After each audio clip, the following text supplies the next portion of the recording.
Good day. Today I will be reading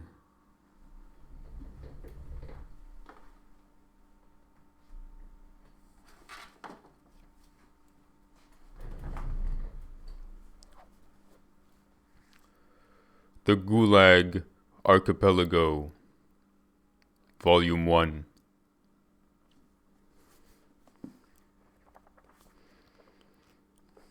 We are continuing on Chapter 11,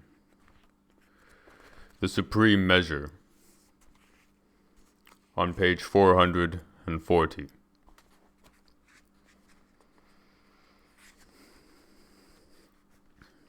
In our happy, blind existence, we picture condemned men as a few ill-fated, solitary individuals.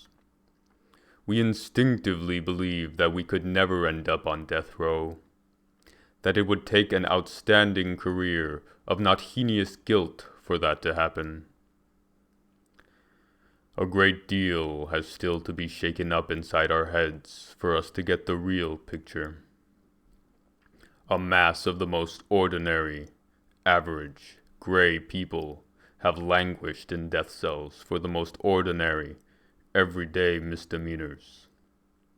And, although some were lucky and had their death sentences commuted, which was purely a matter of chance, they very often got the super, which was what the prisoners called the supreme measure, since they hate lofty words and manage somehow to give everything a nickname that is both crude and short. The agronomist of a district agricultural department got a death sentence for his mistaken analysis of collective farm grain. Maybe it was because his analysis wasn't what his chiefs wanted from him. That was in 1937. Melenkov, the chairman of a handicraft artel that made spools for thread, was sentenced to death because a spark from a steam engine in his artel had caused a fire. That was in 1937. True, his death sentence was commuted to a tenor. In that same crusty prison in Leningrad in 1932, two of the men in death cells were Feldman, convicted of possessing foreign currency, and Fetelovich, a student at the conservatory for having sold steel ribbon for pen points.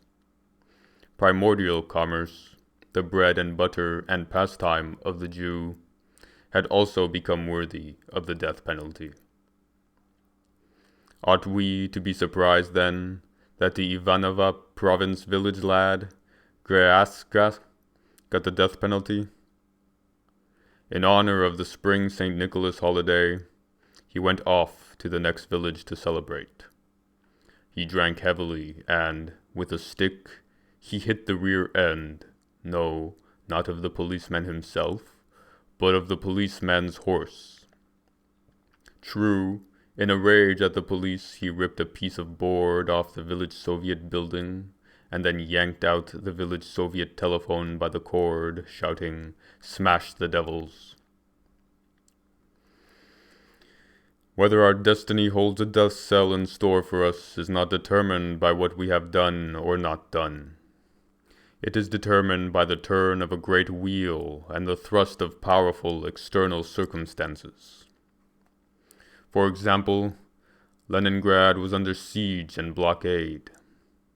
And what would its highest-ranking leader, Comrade Zdanov, think if there were no executions among the cases in Leningrad state security during such difficult times? He would think the organs were lying down on the job, would he not? Were there not big underground plots directed from outside by the Germans to be discovered? Why were such plots discovered under Stalin in 1919 and not under Zdanov in 1942? No sooner ordered than done. Several ramified plots were discovered. You were asleep in your unheated Leningrad room, and the sharp claws of the Black Hand were already hovering over you.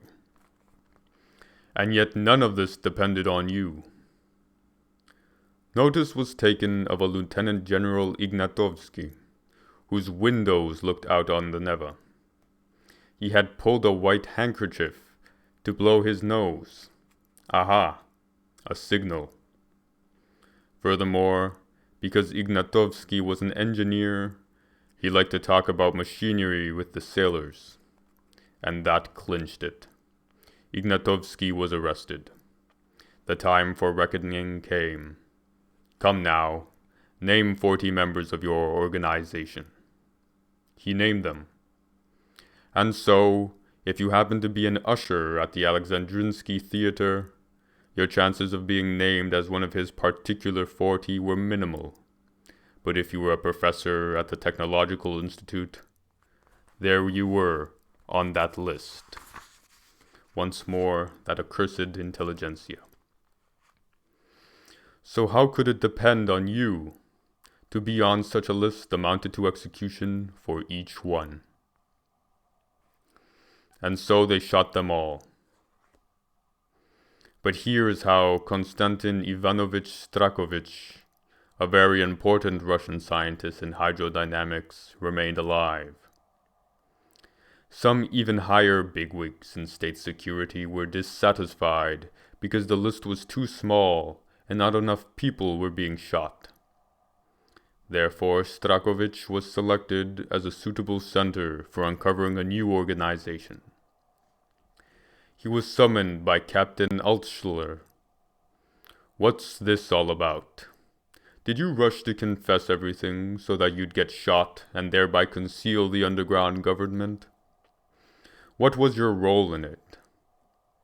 Thus, Strakovich found himself in a new round of interrogations while he remained on death row. He proposed that they consider him the underground Minister of Education. He wanted to get it over with as soon as possible. But that wasn't good enough for Alexsandr. The interrogation continued, and by this time Ignatovsky's group was being executed. During one of the interrogation sessions, Strakovich got angry. It wasn't that he wanted to live, but that he was tired of dying. And, more than anything else, the lies made him sick. And so while he was being cross-questioned in the presence of some security police bigwig, he pounded on the table. You are the ones who ought to be shot. I am not going to lie any longer. I take back all my testimony. And his outburst helped. Not only did they stop interrogating him, but they forgot about him in his death cell for a long time. In all probability, an outburst of desperation in the midst of general submissiveness will always help.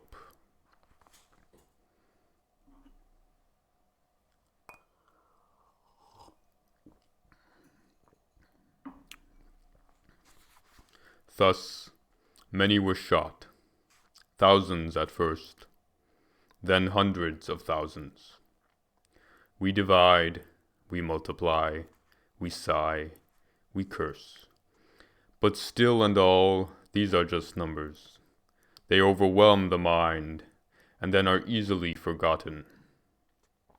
And if someday the relatives of those who had been shot were to send one publisher photographs of their executed kin, and an album of those photographs were to be published in several volumes, then just by leafing through them and looking into the extinguished eyes would we learn much that would be valuable for the rest of our lives. Such reading, almost without words, would leave a deep mark on our hearts for all eternity. In one household I am familiar with, where some former Zeks live, the following ceremony takes place. On March 5, the day of the death of the head murderer, they spread out on the table all the photographs of those who were shot and those who died in camps that they have been able to collect. Several dozens of them. and throughout the day, solemnity reigns in the apartment, somewhat like that of a church, somewhat like that of a museum. There is funeral music. Friends come to visit, to look at the photographs, to keep silent, to listen, to talk softly together. And then they leave without saying goodbye. And that is how it ought to be everywhere. At least these deaths would have left a small scar on our hearts, so that they should not have died in vain. And I, too, have a few such chance photographs. Look at these, at least. Viktor Petrovich Pokrovsky, shot in Moscow in 1918. Alexsandr Solzhenitsyn, a student, shot in Petrograd in 1918. Vasily Ivanovich Anichkov, shot in the Lubyanka in 1927. Alexander Andreevich Svechin, a professor of the General Staff, shot in 1935. Mikhail Alexandrovich Reformatsky, an agronomist, shot in Ural in 1938. Yelizaveta Yevgenyevna Anichkova, shot in a camp on the Yenisei in 1942.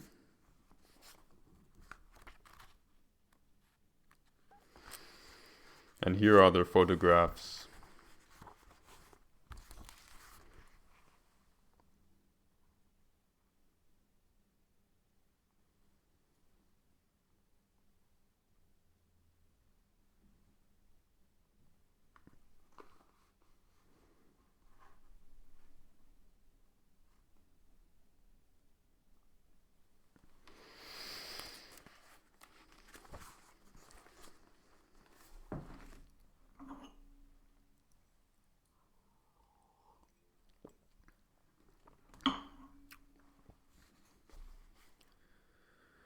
How does all that happen? What is it like for people to wait there? What do they feel? What do they think about? And what decisions do they come to? And what is it like when they are taken away? And what do they feel in their last moments? And how actually do they... The morbid desire to pierce that curtain is natural.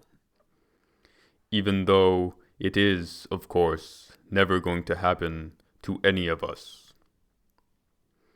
And it is natural that those who have survived cannot tell us about the very end, because, after all, they were pardoned. What happens next is something the executioners know about. But the executioners are not about to talk. Take, for instance, the famous Uncle Lyosha in the crusty prison in Leningrad, who twisted the prisoner's hands behind his back and put handcuffs on him. And then, if the prisoner shouted down the nighttime corridor, "Farewell, brothers," crammed a rolled-up rag into his mouth. Just why should he tell you about it? He is probably still walking around Leningrad, well-dressed. But if you happen to run into him in a beer parlor, on the islands, or at a soccer game, ask him. However, even the executioner doesn't know about everything right to the very end. While a motor roars its accompaniment, he fires his pistol bullets unheard into the back of the head, and he himself is stupidly condemned not to understand what he has done. He doesn't know about the very end. Only those who have been killed know it all to the very end, and that means no one.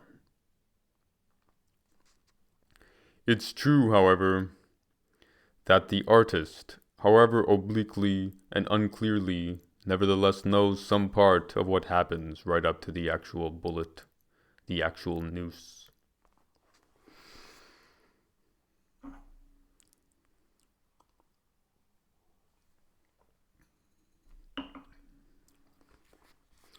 So we are going to construct from artists and from those who were pardoned an approximate picture of the death cell.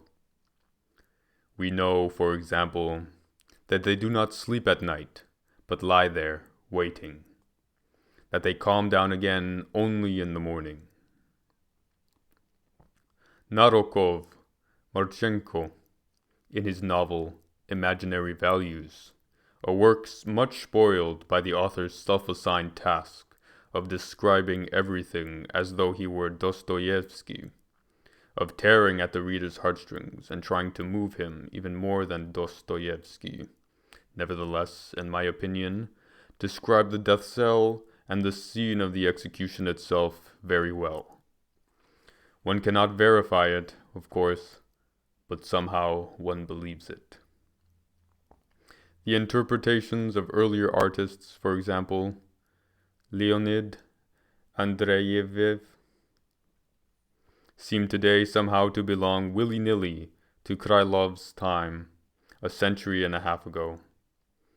And for that matter, what fantasist could have imagined the death cells of 1937? Of necessity, he would have woven his psychological threads, what it was like to wait, how the condemned man kept listening, and the like.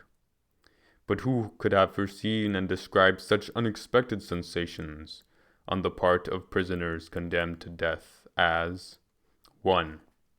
Prisoners awaiting execution suffered from the cold. They had to sleep on the cement floor under the windows, where it was 28 degrees Fahrenheit. Stakovich. You could freeze to death while you were waiting to be shot. 2. They suffered from being in stuffy, overcrowded cells. Into a cell intended for solitary confinement, they would shove 7, never fewer, sometimes 10, 15, even 28 prisoners awaiting execution. Strakovich in Leningrad, 1942. And they remained packed in this way for weeks or even months. What kind of nightmare was your 7 to be hanged? People in these circumstances don't think about execution, and it's not being shot they worry about, but how to move their legs, how to turn over, how to get a gulp of air.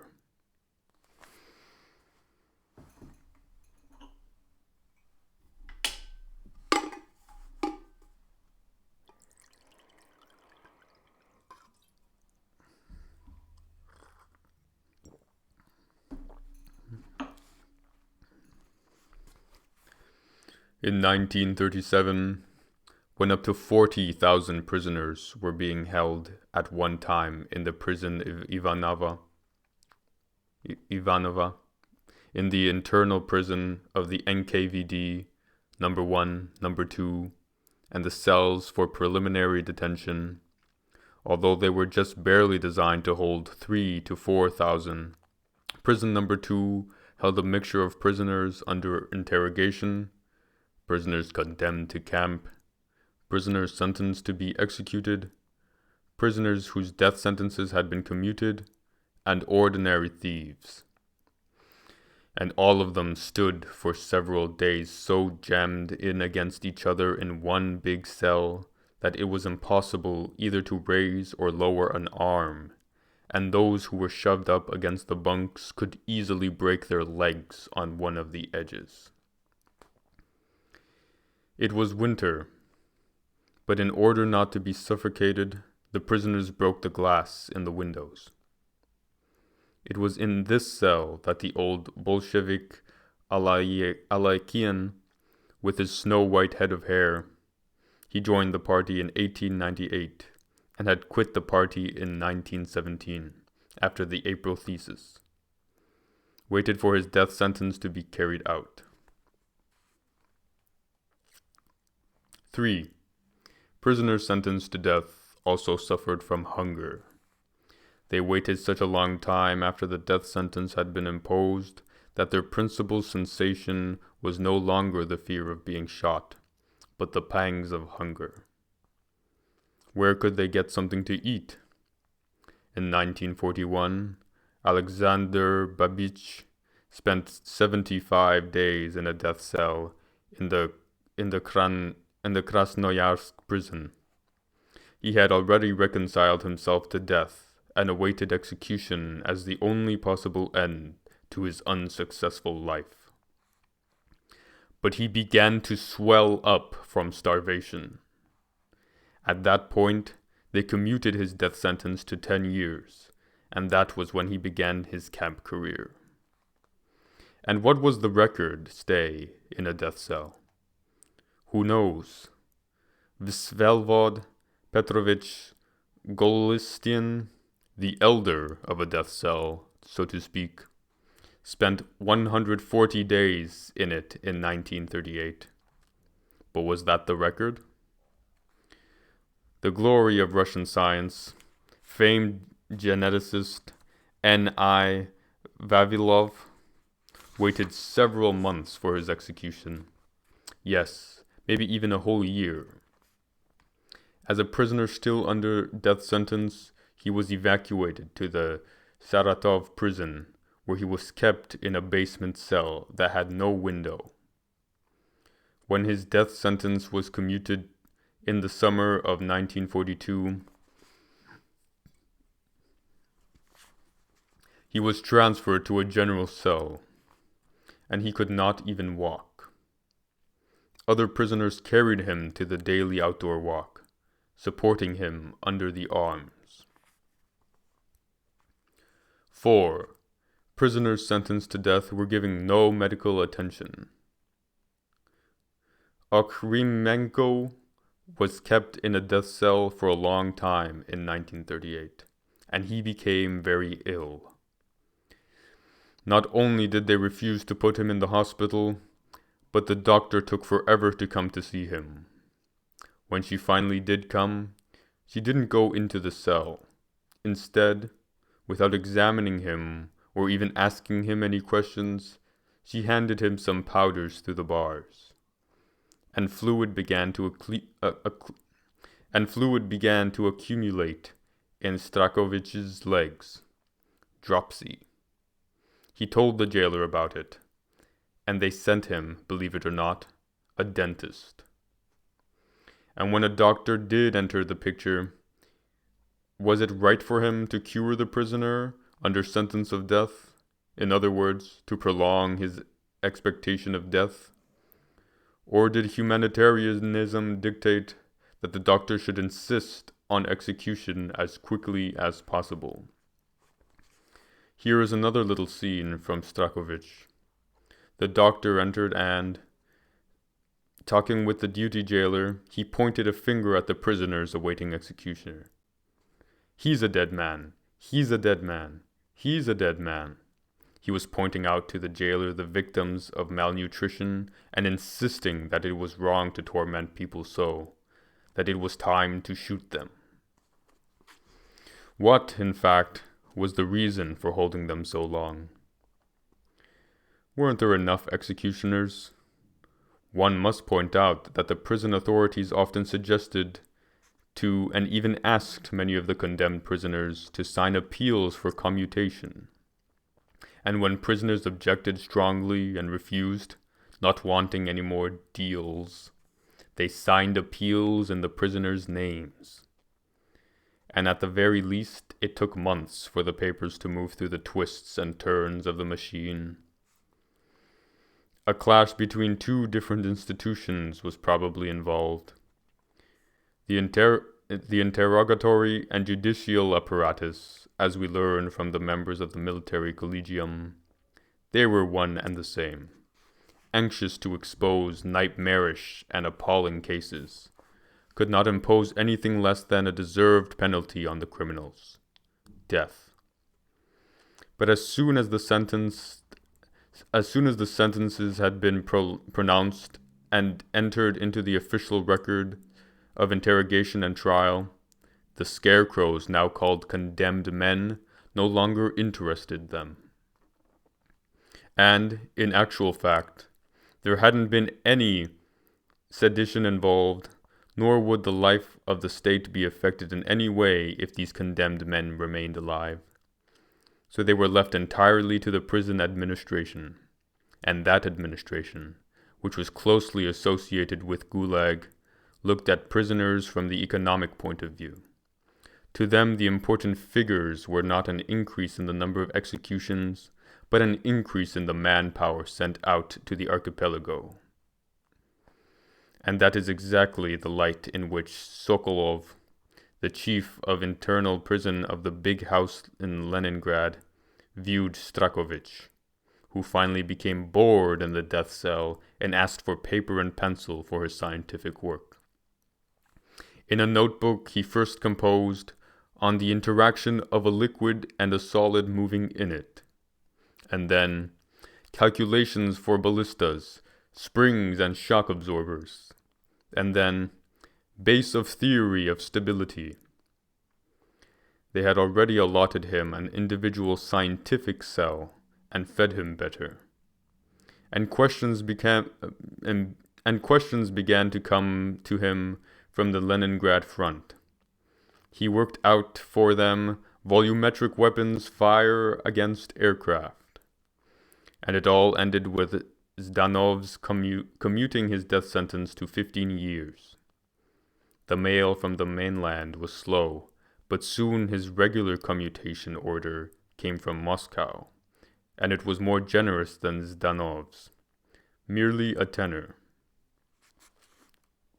And N.P., a mathematician with the rank of assistant professor, was exploited by the interrogator Khrushchev. Yes, that same thief, for his personal ends.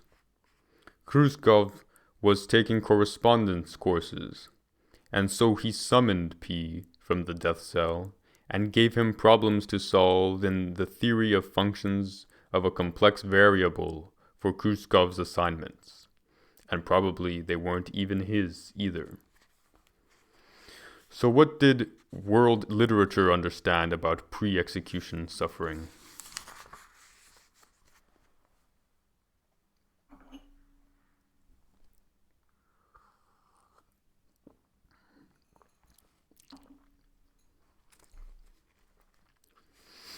Finally, we learn from a story of CH blank V that the death cell can be used as an element of interrogation, as a method of coercing prisoners.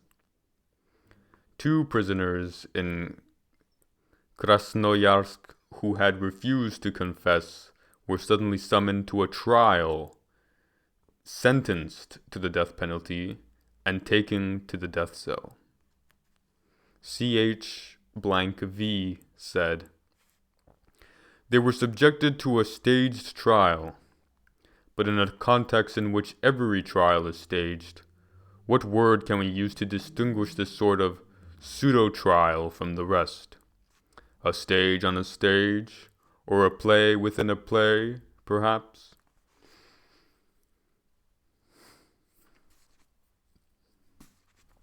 They let them get a good swallow of the death-like life, and then they put in stoolies who were allegedly sentenced to die also, and who suddenly began to repent having been so stubborn during interrogation, and begged the jailer to tell the interrogator that they were now ready to sign everything.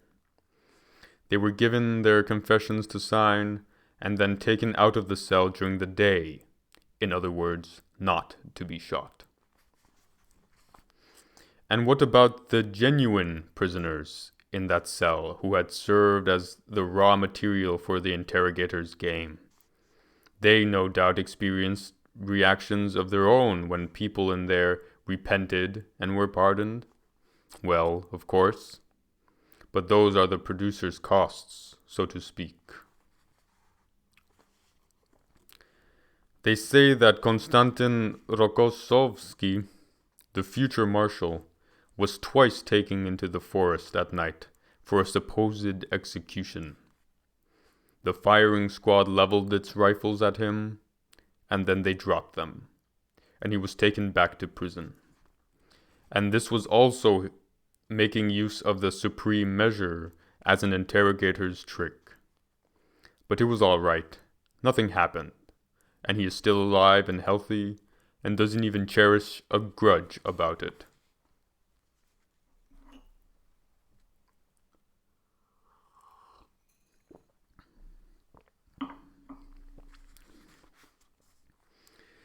And almost always, a person obediently allows himself to be killed. Why is it that the death penalty has such a hypnotic effect? Those pardoned recall hardly anyone in their cell who offered any resistance. But there were such cases. In the Leningrad Kresty prison in 1932, the prisoners sentenced to execution took the jailers' revolvers away and opened fire. Following this, a different approach was adopted. After peering through the peephole to locate the person they wanted to take, they swarmed into the cell, 5 armed jailers at a time, and rushed to grab their man. There were 8 prisoners under sentence of death in the cell, but every one of them, after all, had sent a petition to Kalinin, and everyone expected a commutation, and therefore, you today, me tomorrow. They moved away and looked on indifferently while the condemned man was tied up, while he cried out for help, while they shoved a child's rubber ball into his mouth.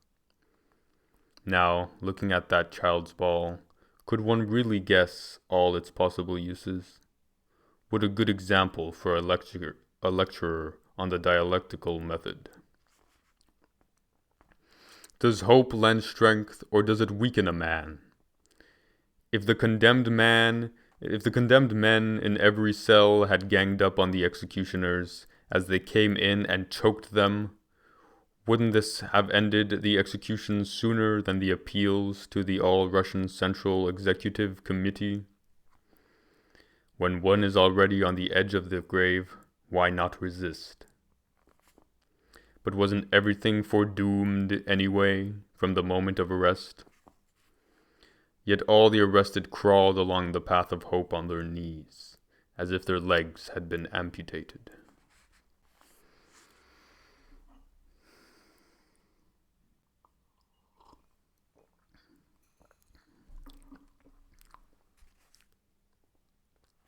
Vasily Grigoryevich Vlasov remembers that night after he'd been sentenced, when he was being taken through dark caddy, and 4 pistols were brandished on 4 sides of him.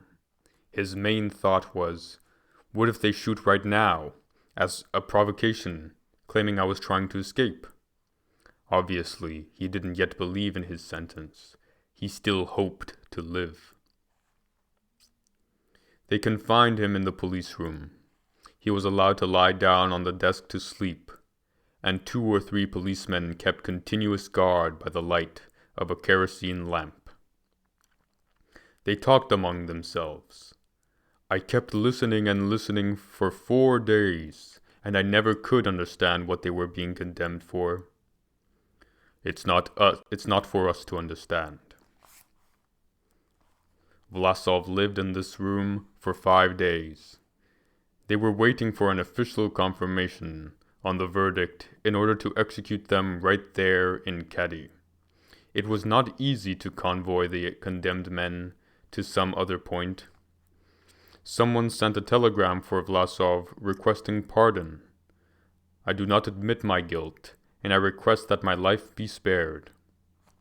There was no reply.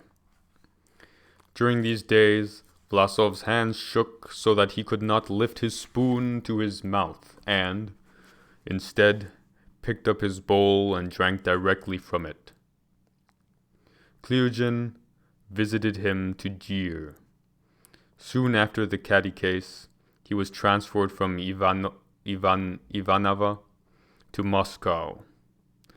That year saw swift ascendancies and swift declines among those crimson stars of the Gulag heaven.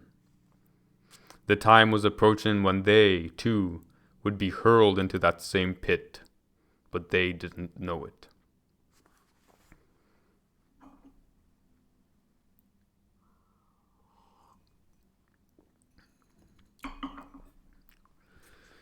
Neither confirmation nor commutation of the sentence arrived, so they had to take the 4 condemned men to Kienishma. They took them in 4 1.5-ton trucks, with 1 condemned man guarded by 7 policemen in each truck. In Kienishma, they were put in the crypt of a monastery. Monastery architecture, liberated from monkish ideology, was very useful for us. At this point, some other condemned prisoners were added to the group, and they were all taken to the prisoners' railroad car to Ivanova. In the freight yard in Ivanova, they separated 3 from the rest: Saburov, Vlasov, and one of the men from the other group, and immediately took the others away to be shot, so as not to crowd the prison any further. And thus it was that Vlasov said farewell to Smirnov. The 3 others were put in the courtyard of prison number 1, in the dank and raw October air, and held there for 4 hours while they let out, let in, and searched other groups of prisoners in transit. There still was no actual proof that they wouldn't be shot that very day. During those 4 hours, they had to sit there on the ground and think about it. At one point, Saburov thought they were being taken to be shot, but they were actually taken to a cell instead. He did not cry out, but he gripped his neighbor's arm so hard that the latter yelled with pain. The guards had to drag Saburov and prod him with their bayonets. There were 4 death cells in the prison, in the same corridor as the juvenile cells and the hospital cells. The death cells had 2 doors, the customary wooden door with a peephole and a door made of iron grating. Each door had 2 locks, and the jailer and the block supervisor each had a key to a different one, so that the doors could be opened only by the 2 together. Cell 43 was on the other side of a wall of the interrogator's office, and at night, while the condemned men were waiting to be executed, their ears were tormented by the screams of prisoners being tortured. Vlasov was put into cell 61. This was a cell intended for solitary confinement, 16 feet long and a little more than 3 feet wide. 2 iron cots were anchored to the floor by thick iron bolts, and on each cot 2 condemned men were lying, their heads at opposite ends. 14 other prisoners were lying crosswise on the cement floor. Though it has long been well known that even a corpse has a right to 3 arshins of earth, and even that seemed too little to Chekhov. In this cell, each of the condemned men had allotted, while waiting for death, a little less than 1/3 of that. Vlasov asked whether executions were carried out immediately. "See for yourself. We've been here for ages and we're still alive." The time of waiting began. Of the well-known kind. The prisoners didn't sleep all night long. In a state of total depression, they waited to be let out to death. They listened for every rustling in the corridor. And the worst thing was that endless waiting destroys the will to resist. Particularly nerve-wracking were the nights following a day which someone received a commutation of sentence. He went off with cries of happiness, and fear thickened in the cell. After all, rejections as well as commutation had rolled down from the high mountain that day, and at night they would come for someone.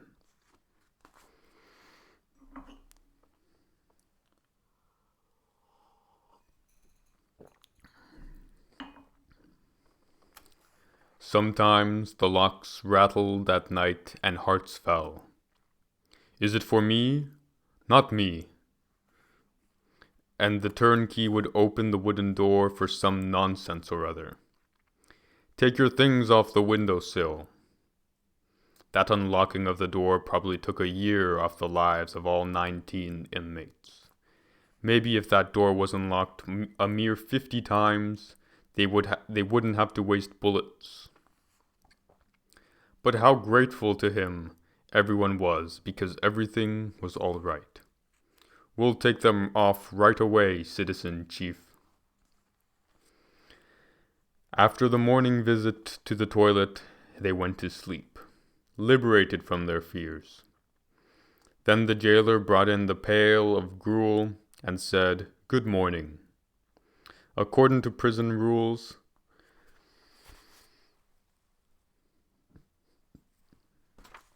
the inner iron door was supposed to be opened only in the presence of the duty officer for the prison. But as is well known, human beings are better and lazier than the rules and instructions, and in the morning the jailer came in without the duty officer and greeted them quite humanely. No, it was even more precious than that. Good morning. To whom else on all the earth was that morning as good as it was to them?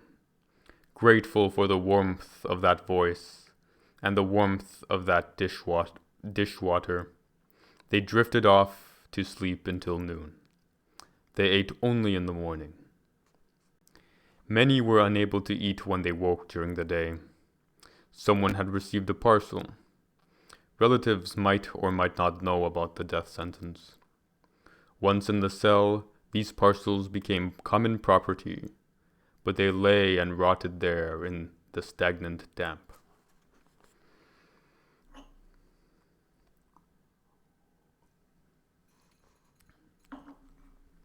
By day, there was still a little life and activity in the cell.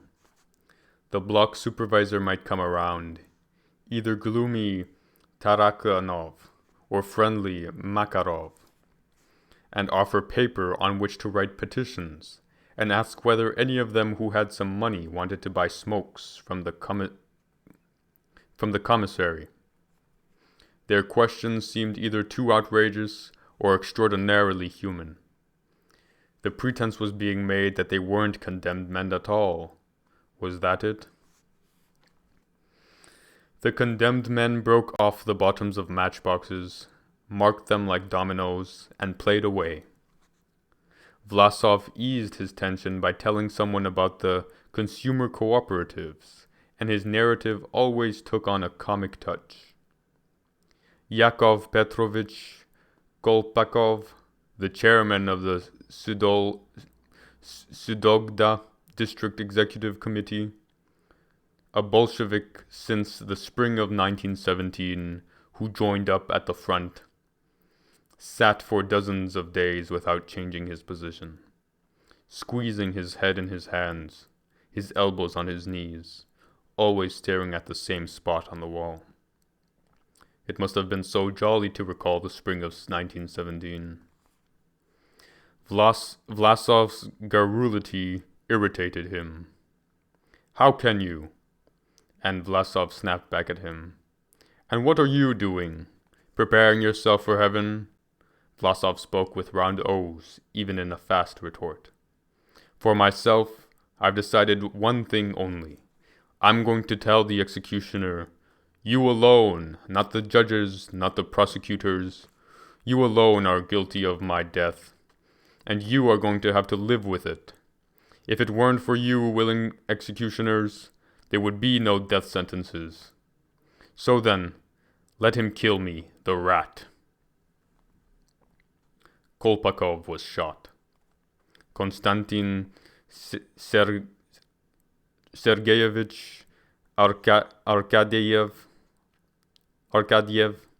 the former manager of the Alexandrov District Agricultural Department in Vladimir Province, was shot. Somehow, in his case, the farewells were particularly hard.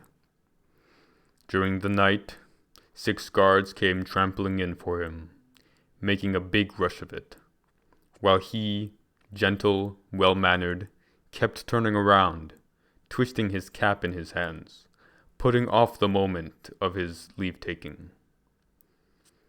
From the last people on earth for him. And when he said his final farewell, you could hardly hear his voice. At the very first moment, when the victim has been pointed out, the rest are relieved. It's not me. But right after he has been taken away, the ones left behind are in a state that is hardly any easier to bear than his. All the next day, those left behind are destined to silence, and they won't want to eat.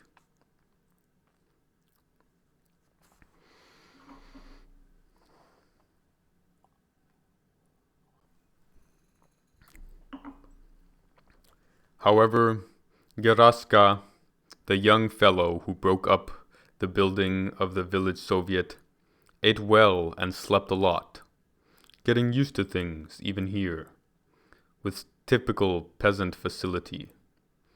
He somehow couldn't believe they would shoot him. And they didn't. They commuted his sentence to a tenor. Several of the inmates turned gray in 3 or 4 days before their cellmates' eyes. When people wait so long for execution, their hair grows, and orders are given for the whole cell to get haircuts, for the whole cell to get baths. Prison existence goes on, without regard to sentences. Some individuals lost the ability to speak intelligibly and to understand, but they were left there to await their fate anyway. Anyone who went insane in the death cell was executed insane. Many sentences were commuted. It was right then, in that fall of 1937, that 15 and 20-year terms were introduced for the first time since the revolution. And in many cases, they replaced the executioner's bullets. There were also commutations to 10-year sentences, and even to 5 years. In the country of miracles, even such miracles as this were possible. Yesterday he deserved to be executed, and this morning he gets a juvenile sentence. He is a minor criminal, and in camp he may even be able to move around without convoy. V.N. Komenko, a 60-year-old Cossack captain from the Kuban, was also imprisoned in their cell.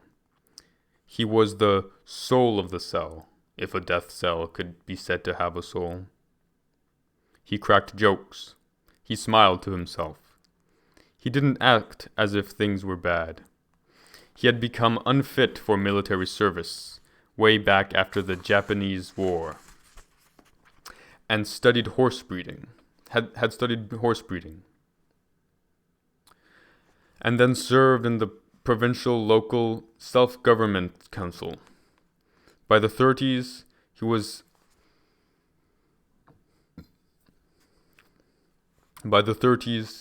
attached to the Ivanova Provincial Agricultural Department as inspector of the horse herd of the Red Army. In other words, he was supposed to see to it that the best horses went to the army. He was arrested and sentenced to be shot for recommending that stallions be gelded before the age of 3, by which means he allegedly subverted the fighting capacity of the Red Army. Komenko appealed the verdict. 55 days later, the block supervisor came around and pointed out to him that he had addressed his appeal to the wrong appeals jurisdiction. Right then and there, propping the paper against the wall and using the block supervisor's pencil, Kamenko crossed out one jurisdiction and substituted another, as if it were a request for a pack of cigarettes. Thus clumsily corrected, the appeal made the rounds for another 60 days. So Kamenko had been waiting death for 4 months. As for waiting a year or two, after all, we spend year after year waiting for the angel of death. Isn't our whole world just a death cell? And one day, complete rehabilitation for Kamenko arrived. In the interval since his sentence, Voroshilov had given orders that gelding should be done before age 3. Die 1 minute and dance the next.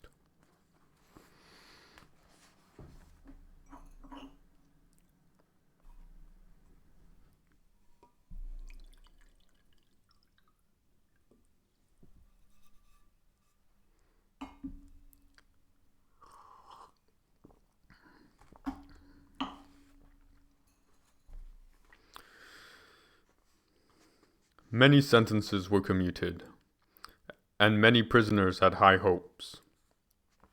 But Vlasov, comparing his case with those of the others, and keeping in mind his conduct at the trial as the principal factor, felt that things were likely to go badly for him. They had to shoot someone. They probably had to shoot at least half of those condemned to death. So he came to believe they would shoot him. And he wanted just one thing, not to bow his head when it happened. That recklessness, which was one of his characteristics, returned to him and increased within him, and he was all set to be bold and brazen to the very end. An opportunity came his way, making the rounds of the prison for some reason, most likely just to give himself a thrill. The chief of the investigation department of Ivanova State Security, Chinguili, ordered the door of their cell open and stood on the threshold. He spoke to someone and asked, "Who is here from the caddy case?" He was dressed in a short-sleeved silk shirt, which had just begun to appear in Russia, and therefore still seemed effeminate. And either he or his shirt was doused in a sweetish perfume that drifted into the cell. Vlasov swiftly jumped up on the cot and shouted shrilly, "What kind of colonial officer is this? Get out of here, you murderer!" And from that height he spat juicily full onto Chinguili's face, and he hit his mark. Chinguili wiped his face and retreated, because he had no right to enter the cell without 6 guards, and maybe not even with 6 guards either. A reasonable rabbit ought not to behave in that fashion. What if Chinguili had been dealing with your case at that moment, and was the one to decide whether to commute or not? After all, he must have a reason for asking, "Who is here from the caddy case?" That is probably why he came. But there is a limit, and beyond it one is no longer willing. One finds it too repulsive to be a reasonable little rabbit. And that is the limit beyond which rabbits are enlightened by the common understanding that all rabbits are foredoomed to become only meat and pelts, and that, at best, therefore, one can gain only a postponement of death, and not life in any case. That is when one wants to shout, Curse you! Hurry up and shoot! It was this particular feeling of rage which took hold of Vlasov even more intensely during his 41 days of waiting for execution. In the Ivanova prison, they had twice suggested that he write a petition for pardon, but he had refused.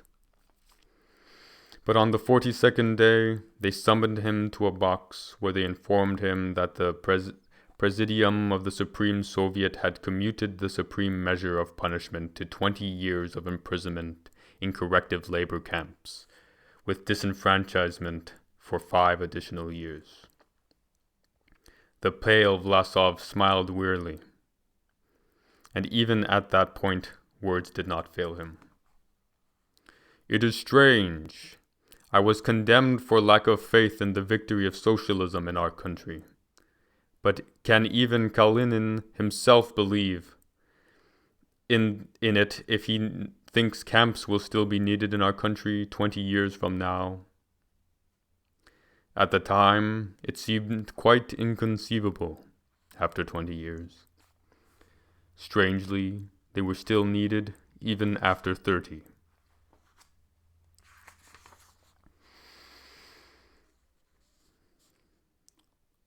That is the end of Chapter 11, The Supreme Measure.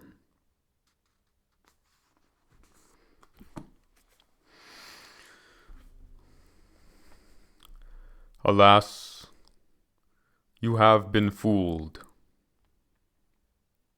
That was not Kids Silliest Jokes. I will now return to the scheduled reading of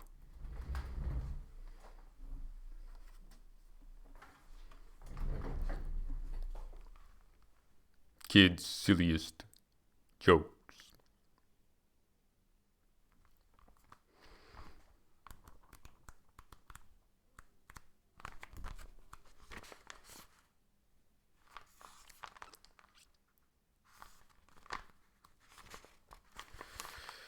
We're on to the last joke of page 28. What's a lifeguard's favorite game?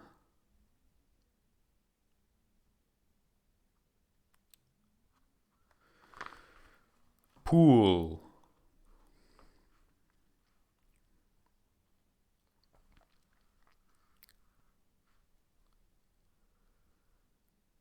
That concludes today's reading. I hope it was informative, that you learned something from this jest. Thank you for joining me. Have a good day.